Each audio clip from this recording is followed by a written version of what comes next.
भाई अभी से वार्ता हुई, पहले जॉइंट सेक्रेटरी हुई, फिर उन्होंने कहा 5:30 बजे वार्ता होगी, फिर 6:30 बजे वार्ता हुई। और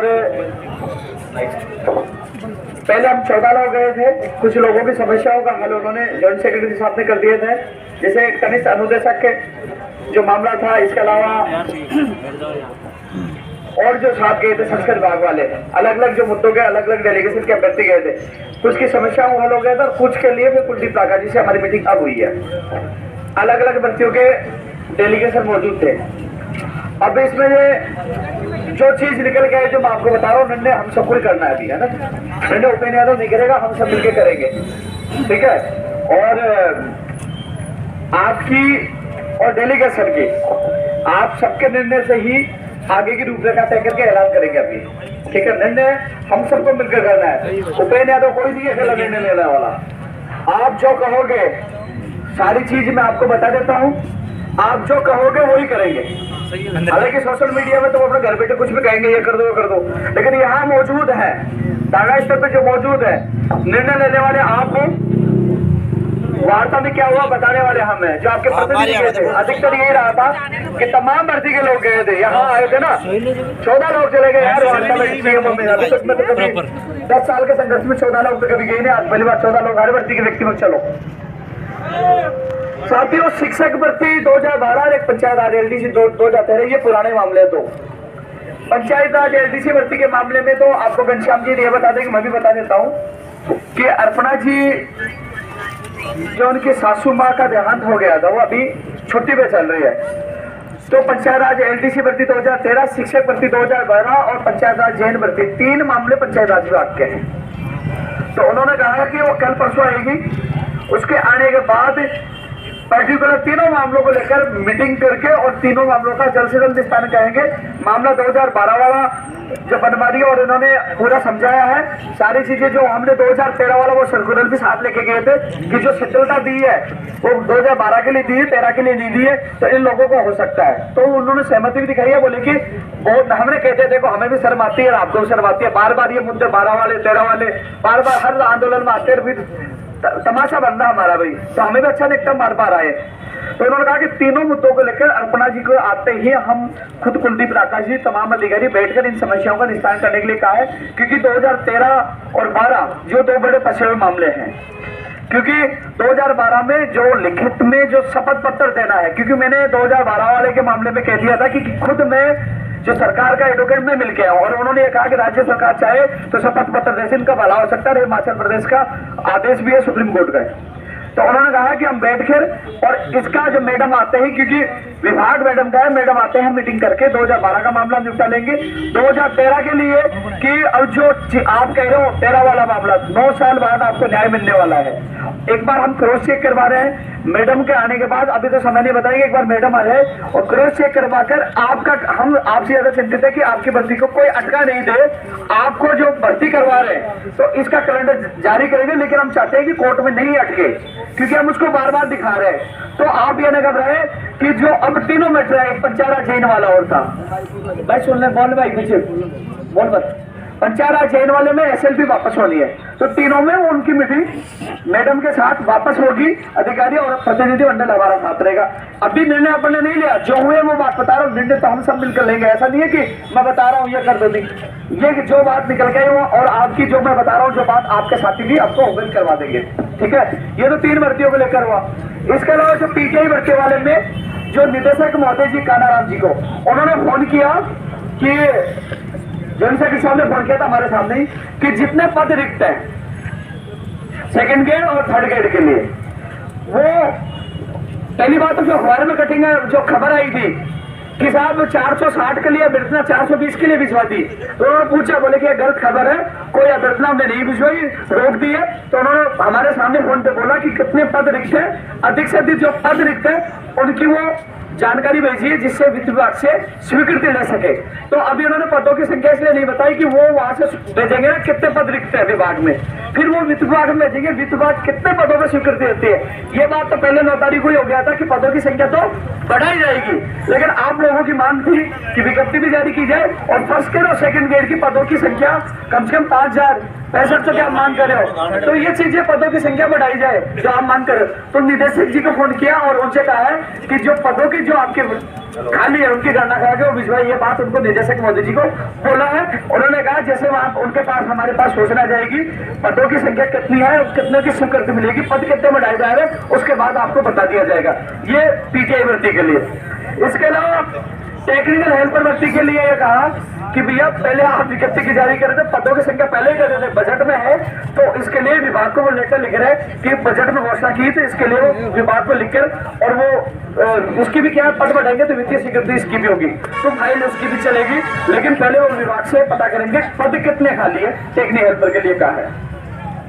इसके अलावा स्कूल व्याख्याता भर्ती 2018 में 600 निवासी पद जो कम कर दिए गए थे, इस मामले में उन्होंने ये कहा है, मैंने कहा शिक्षा मंत्री जी, पूर्व शिक्षा मंत्री पीसी चीफ तैयार है और वो सीएम साहब के पास जाने के लिए तैयार है, क्योंकि कल अभ्यर्थियों के साथ मैं खुद मिलकर आया था। पीसी चीफ साहब ने साहब आपने दोपहर घोषणा की थी, उन्होंने कहा बजट के बाद आप आ जाना और मेरे साथ वो सीएम साहब के पास जाएंगे। तो राकेश साहब ने कहा कि आप उनको लेके जाना और जो हाईकोर्ट का जो नोटिस जारी हुआ इस संबंध में कि इनके पक्ष में क्या जवाब देने का भला हो सके, तो एजी साहब से वो लीगल ओपिनियन मांग रहे हैं। ये बात इसको लिया करता कि भर्ती संबंधी और अब पीसीसी चीफ के पास उन्होंने बुलाया बजट के बाद, बजट आ गया, कल आ गया बजट और हम जाके मिलकर उनको साथ ले जाएंगे चलिए सीएम साहब के। तो 600 निवासी वाला जो अभ्यर्थी है यहाँ मौजूद है, ये बात उनके लिए निकल के जाएंगे डॉक्टर सर जी के पास और राकेश साहब ने कह दिया कि हाँ उनको आप ले जाइए सीएम साहब के, जितनी मदद है हम भी करेंगे। इसके अलावा साथियों सबसे अच्छी बात है कि जो हम संघर्ष कर रहे थे, यानी कि जो कानून लाने के लिए जो तमाम भर्ती है जो नहीं भर्ती है, वो कानून का बिल आज आ ही गया है, देख लिया होगा आपने। कानून वाला देखो मैं तो मानता हूँ ये मेरी जीवन की सबसे बड़ी लड़ाई थी जो आज जीती है। क्या हुआ, यानी कि कानून जो आ रहा है 10 साल के सजाओं की गैर जमानती कानून है, संपत्ति 10 लाख का जुर्माना और संपत्ति जब्त की जाएगी, जो कानून की मांग जो मैं साल भर से मैं मानता हूं, यानी कि बेरोजगारों का भविष्य बच सकेगा।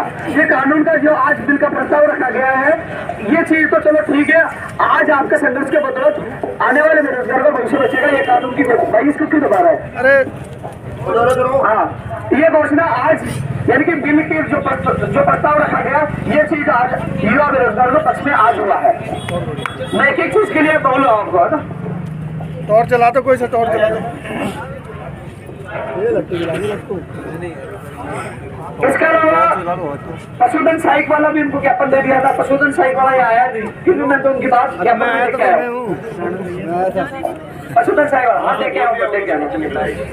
रीट भर्ती में कट ऑफ और डाटा वाली बात बोल दी तो 3-4 दिन ज्यादा नहीं लगेंगे। रीट की कट ऑफ जो लेवल फर्स्ट वाली है, मेरी भी निदेशक साहब से बात हुई थी कल, तो 3-4 दिन के लिए कहा था, तो 3-4 दिन में कट ऑफ आ जाएगी। डाटा साझने के लिए वो बात करेंगे, एक बार वो परीक्षण करवा रहे हैं रीट वाला। सीबीआई जांच में न्यायालय ने रोक लगा दी है। सीबीआई जांच की जो मांग है रीट वाली, जो अहम मांग है रीट वाली, सीबीआई जांच वाली मांग वाली, उसको हम खुद सुप्रीम कोर्ट तक लड़ेंगे उस केस को, क्योंकि अब न्यायालय ने डिवीजन बेंच ने मना कर दिया सीबीआई की जांच के लिए, तो सरकार को भी बहाना मिल गया। लेकिन अब इसको न्यायिक तरीके से हम सुप्रीम कोर्ट में सीबीआई वाली मांग को हम सुप्रीम कोर्ट में लड़ेंगे, मांग को छोड़ेंगे नहीं, क्योंकि मगरमच्छ जेल के अंदर होनी चाहिए, बेनकाब होना चाहिए और सच का सच सबके सामने आना चाहिए। तो उसको सुप्रीम कोर्ट में हम सीबीआई मांग को, क्योंकि अब कहते हैं हाई कोर्ट से बड़ा कोई हो नहीं सकता, न्यायालय ने क्या न्यायालय के आदेश की पालना करेंगे, लेकिन उस आदेश के खिलाफ हम सुप्रीम कोर्ट में याचिका दायर करेंगे, हम जाएंगे, हम खुद लड़ेंगे इस केस को। इसके अलावा साथियों जो रीट की जो दूसरी एग्जाम होनी है, नई first GATE, second GATE, PTI, इन सब का कैलेंडर जारी करने की बात की है, लेकिन इसके लिए हमने विभाग को बोला जल्द से जल्द इनका कैलेंडर जारी हो। ये उन्होंने कहा कि प्रोसेस में है।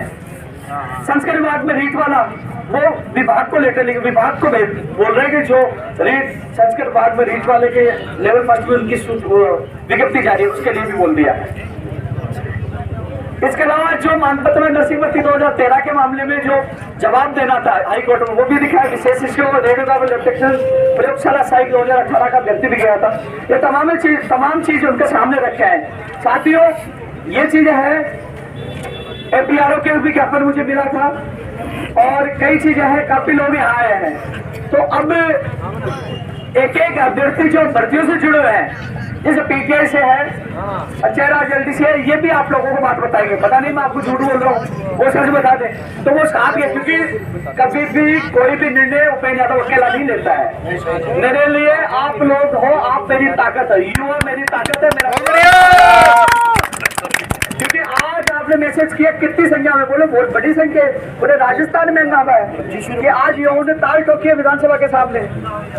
तो आप मेरी ताकत है, मैं आपको न झूठ बोल सकता न बेवकूफ बना सकता, मैं सच बोलता हूँ, सच के लिए लड़ता हूँ, आप लोगों के लिए लड़ता हूँ। आप जो निर्णय लोगे आप कहोगे, क्योंकि मेरा निर्णय तो मैंने कहा था कि हम यही मापड़ाव डालेंगे जब तक काम नहीं, आप आश्वासन नहीं परिणाम से, ये मैंने सुबह बोला था और उस निर्णय पर मैं अभी भी कायम हूँ। अब आपका डेलीगेशन गया जो तमाम लोग हैं 12 वाले, क्योंकि पता क्या होता है, एक उदाहरण देना चाहूंगा कि जब हम शहीद स्मारक पर बैठे थे, हमारे पास बुलाया है कि मुख्यमंत्री जी मिल लेंगे, आप डेलीगेशन आ जाओ। मैंने कहा कि भाई साहब हम नहीं जाएंगे वार्ता करने के लिए। उस टाइम धरने का शायद महीना भर हुआ होगा या 1.25 महीना हुआ होगा। अब वो आंदोलन चला गया 53 दिन तक। 4-5 दोस्त कह रहे यार भाई साहब हमारा काम सरकार से करवाना था, आपने 53 दिन तक बिठवा दिया। सीएम साहब बुला रहे थे, सीएम साहब से बड़ा कौन होगा, सीएम साहब से जब हमें काम करवाना है, सरकार से काम करवाना है, आपको चल जाना चाहिए। आपने हमें इतने दिन बिठा दिया, पहले आपको बुलाया, आप नहीं गए, उन्होंने मेरे ऊपर डोल दिया। जबकि वहां गए, बड़ा आंदोलन हुआ, सरकार को बुलाना पड़ा, कि काम हुए भी है। लेकिन अब वही चीजें हैं कि भैया निर्णय आप लोगों को लेना है। आप हो, सोशल मीडिया में कोई कुछ भी कहेगा कि आप हटना मत, ये मतलब भैया हटना नहीं हटना, ये करना वो, ये लोग निर्णय है ना सोशल मीडिया के, वो थोड़ी लेंगे निर्णय, यहाँ बैठे वाले लेंगे। आपको निर्णय लेना है। मैंने आप लोगों को बुलाया है कि मैं आपके लिए जी जान से लड़ूंगा, पूरी जान लगा दूंगा, पीछे नहीं हटूंगा, उस बात पे कायम हूँ। मैं तो आपके लिए पहले भी लड़ा था, आज भी लड़ रहा हूँ, लेकिन निर्णय आप सबको लेना है। यदि रुकना है, आपका डेलीगेशन आपसे बात कर लेगा, रुकना है तो पूरी सब्जियों को देते ऑर्डर। आप खाने की टेंशन मत करिए, खाने की सारी चीजें मैनेज मैं करूंगा। किसी भी बेरोजगार को एक पैसा देने की आवश्यकता नहीं है, आज तक किसी बेरोजगार से एक पैसा नहीं लिया, आपको देने की आवश्यकता नहीं है।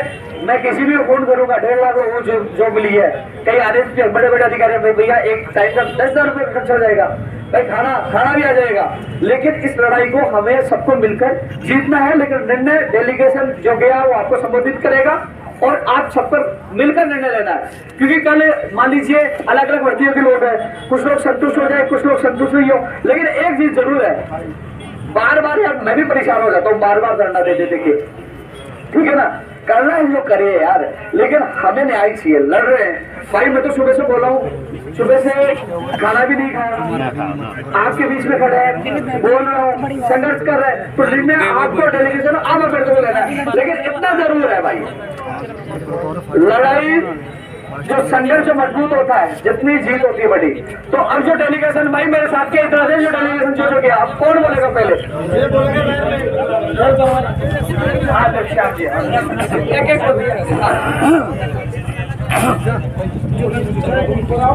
साथियों नमस्कार।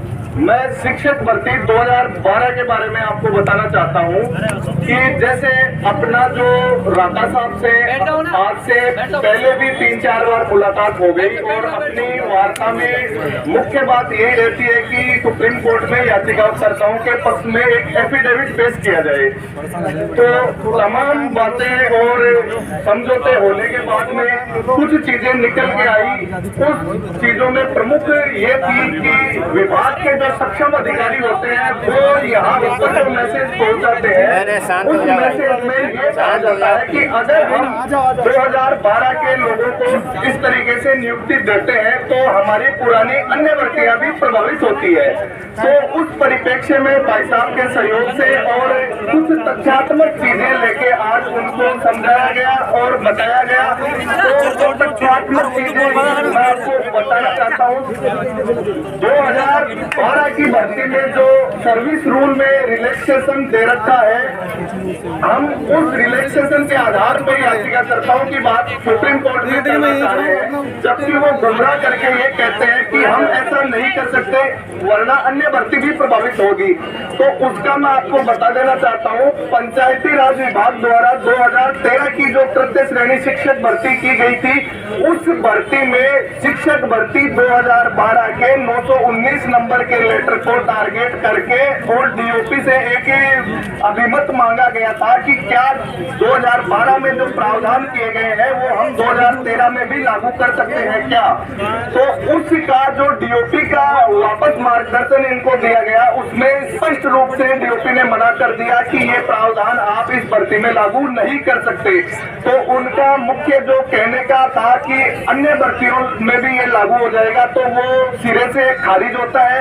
अब अपने पास सीधा सा मुद्दा हो गया कि इसमें ये घुमा घुमा के इस बात को यहाँ पहुंचा रहे हैं। तो उस चीज को लेकर राठा साहब ने कहा कि ये फैक्चुअल चीजें हैं, मैं पूरी बात समझ रहा हूँ आपकी, इसको लेके जल्द ही अपर्णा मैडम से मीटिंग डिसाइड की जाएगी। तो उसमें शिक्षक भर्ती 2012 होगी, एलडीसी भर्ती 2013 होगी और एक पंचायती राज जयन भर्ती है। ये तीनों एक ही डिपार्टमेंट की भर्ती है। तो इन तीनों भर्तियों को लेकर एक मीटिंग का जल्द आयोजन किया जाएगा और राठा साहब ने ये कहा है कि इसमें जो भी निर्णय अभ्यर्थियों के पक्ष में होगा हम बिल्कुल लेंगे। धन्यवाद।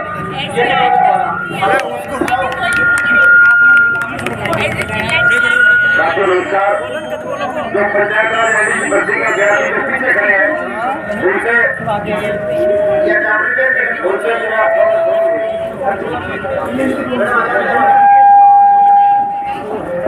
420 पद आ रहे थे जो पेंडिंग में रुकवा दिए। पहले इनको थैंक यू बोलना चाहिए कि और 420 के पद आ रहे थे उनको रुकवा के अब सर ने बोला है कि दोनों सेकंड ग्रेड और थर्ड ग्रेड दोनों में पद बढ़ के आएंगे। पहले वित्त विभाग के पास जाएगी सीटें कि कितने निकालनी, वित्त विभाग कितना मंजूरी देगा, उसके बाद सीटों का डिक्लेरेशन होगा। पहले आपको पद नहीं बताया जा सकते कि कितने पद निकालने वाले हैं। और इस सारा थैंक यू पेंडिंग को लेना चाहिए। Thank you. अरे आओ ना यार। पंचायत राज एलडीसी भर्ती 2013 के बारे में मैं घनश्याम कनवात्रा, प्रदेश अध्यक्ष पंचायत राज एलडीसी भर्ती 2013 संघर्ष समिति, आपको ये अवगत करवाने चाहता हूँ कि आज जो इस भर्ती को लेकर राजस्थान के श्री गंगानगर जिले से लेकर बांसवाड़ा जिले तक और जैसलमेर बाड़मेर जिले से लेकर धौलपुर भरतपुर जिले के साथी हमारे बीच आए हैं। राजस्थान के सभी जिलों के साथी ग्रामीण अंचल से हमारे बीच उपस्थित हुए।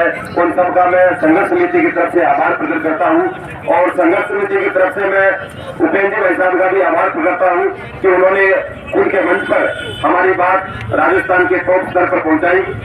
आज जो वार्ता हुई उसके बारे में मैं आपको अवगत करवाना चाहता हूं। साथियों, आप सबको विदित है कि हमारी भर्ती की जो प्रोसेस चल रहा है, आपने देखा होगा कि आज से 6 महीने पहले हमारी भर्ती बिल्कुल मृत प्राण थी, वापिस जीवित हुई और आज इस स्तर पर है कि प्रशासनिक और वित्तीय स्वीकृति मिलने के बाद आज डीओपी के अंदर पिछले 5 दिन से हमारी फाइल इस विषय पर चर्चा करने के लिए पेंडिंग है कि श्रेणीवार सीटों का बंटवारा, पदों का बंटवारा किस प्रकार से किया जाए, इस पर थोड़ा सा एनालिसिस चल रहा है। और निश्चित रूप से कुलदीप जी राठा साहब ने हमें आश्वस्त किया है कि जब भी अखिल अरोड़ा साहब और अर्पणा मैडम ज्वाइन करेंगे तो आपकी प्रतिनिधि मंडल की मीटिंग करवा देंगे ताकि कितने दिनों में ये भर्ती हो सकते हैं। हमारा उनसे ये कहना था कि आप ये बताओ कि कितने दिनों में कैलेंडर जारी होगा, क्योंकि हमें दिसंबर, जनवरी, फरवरी इस प्रकार के अनेकों बार आश्वासन दिए गए। तो आप हमें निश्चित दिन बताओ कि इस दिन कैलेंडर जारी हो सकता है। तो उन्होंने हमें आश्वस्त किया कि जब भी मैडम ज्वाइन करेगी तो आपके प्रतिनिधि मंडल की मीटिंग करवा के और निश्चित तारीख बता दी जाएगी कि इस तारीख तक आपका कैलेंडर जारी होगा। साथियों, हमने ये भी मांग की कि सरकार 4000 और 6 पदों को जिक्र को छोड़ के 10,029 पदों पर भर्ती करेगी तो अनेकों समस्याओं का समाधान एक साथ ही हो जाएगा, ताकि सीटों के बंटवारे का जो श्रेणीवार बंटवारा करना है उसका भी समाधान हो जाएगा। साथियों, आप सबके संघर्ष के बदौलत और हमारे साथी बड़े भाई उपेंद्र यादव के हमारे साथ देने के कारण हमारी जो भर्ती है वो आज सिरे चढ़ी है। और निश्चित रूप से मैं आप सबको आश्वस्त करना चाहता हूँ कि आगामी 5-7 दिन के अंदर हमारा कैलेंडर जारी होने की पूरी संभावना है। इसलिए आज के इस धरना प्रदर्शन डेलीगेशन में जो साथी आए हैं, निर्णय हम सबको मिलकर करना है। जो भी आप निर्णय लोगे वो श्रेष्ठ नेतृत्व उस निर्णय के अनुसार आगामी कार्रवाई करेगा। धरने को किस प्रकार से आगे चलाना है या क्या करना है वो सब हम सब लोगों को मिलकर निर्णय लेना है। परंतु मैं एक बात पूरे स्पष्टता के साथ कहना चाहता हूँ कि आज हमारा जो डेलीगेशन वार्ता के लिए आया, आप सबको लग रहा होगा इतना समय क्यों लगा। कुलदीप जी रावता साहब ने 1 घंटे से भी ऊपर का समय दिया और बड़े विस्तार से और धैर्य से हमारी बातों को सुना और उन्होंने हमें आश्वस्त किया कि आप निश्चित रहो, एलडीसी भर्ती 2013, शिक्षक भर्ती 2012 और तमाम जितनी भी मांगी है उन पर फर्स्ट प्रायोरिटी के साथ आने वाले दिनों में जैसे ही मैडम आएगी उनके साथ बैठक करके और आपके सिलेंडर संबंधी जो कार्रवाई है उसका निस्तारण करेंगे। इसलिए आगे की कार्रवाई के लिए मैं जो साथी हमारे साथ अन्य भर्ती के लिए जो डेलीगेशन में गया है उनसे निवेदन करना चाहता हूं कि वो भी अपने साथियों को विस्तार से बताए। आज टेक्निकल उसको के लिए मैं प्रोफेसर के साथ गया था और लॉ के अंदर हमारी फाइल जा चुकी है जिसको लेकर के ऊपर सर मंडे को मिलेंगे, ठीक है। बाकी आप लोगों का जो निर्णय होगा हम साथ हैं। यदि आप जनरल प्रदर्शन आगे चलाना चाहते हैं तो हम भी आगे के लिए तैयार है। एक साइड में आ जाओ, उसको जो है टेक्निकल वाला और